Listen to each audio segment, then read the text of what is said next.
Mabuhay! Ako si Eric, ang tour guide ng buhay mo. Welcome to the city of Vigan. Tara, samahan niyo ako.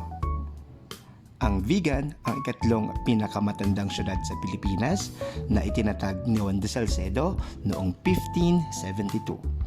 Ang Vigan ay nanggaling sa salitang bigaa, nang ibig sabihin ay taro or gabi plant na may scientific name na Alcasia macronisa.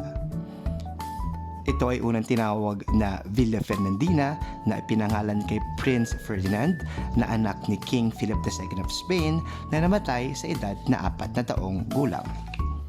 Ang Vigan ay isa ring UNESCO World Heritage Site noong 1999 dahil sa kanyang unique architecture at historical significance. Ito rin ay isang halimbawa ng isang well-planned Spanish colonial town in Asia. Dahil dito, ang Vigan ngayon ay isa sa 7 new wonder cities of the world. Pwedeng mamasyal sakay ng kalesa, kumain ng empanada, longganisa at bagnet.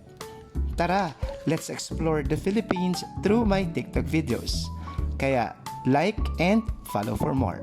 This is Eric, ang tour guide ng buhay mo na nagpapaalalang, let's travel and be happy.